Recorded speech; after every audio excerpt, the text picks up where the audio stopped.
Hey boardies, welcome to AmassGames. My name is Simon, and today I had a setup, play and review the game Colour My Critters by Simplicatus Games. Okay, so this is a deck building game. You may have seen my unboxing, teaser, trailer, preview video already. This is a game whereby you're looking to get the most points by playing through your best hand of cards to purchase the best things that are possible out there. So this is a game that is designed for children. You may have noticed that there's no text so far on these cards. And the key premise of this game is, yes, you're trying to colour critters. Now, I've deliberately tried to unsleeve some cards just to make it clearer, because some people have commented when they've seen some of my sleeving in the past that sometimes the coloration doesn't kick in that well. However, yes, do check out my sleeving playlist. But as you can see, I've got a card here. This is a certain deck of cards to do the critters. So you can have 6 different cards here, and that makes up your initial hand. So you're going to have your deck here, and you can see there's 2 yellows, 2 blues, and 2 pinks or magentas, and there's a wild as well. So you're going to take your deck of cards, shuffle them up, and that's your first hand.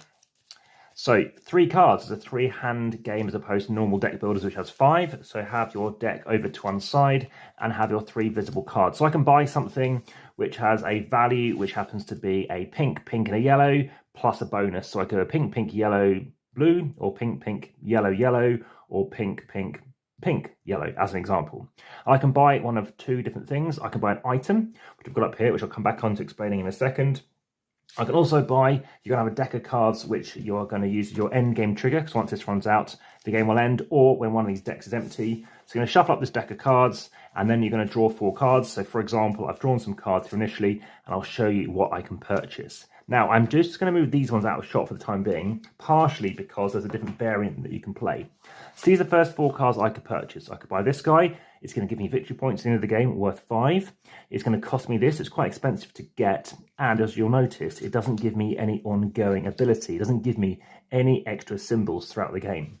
So instead, I've got these things to buy. I can only make 1 purchase, and you must buy something. If you cannot buy something, you're going to clear that deck, place them to the bottom unshuffled, and then draw 4 more cards. Again, if you cannot purchase, they'll end your turn. So right now, I could buy this card because, of course, that could be a wild. I could buy this card because I've got the cost here, or this card.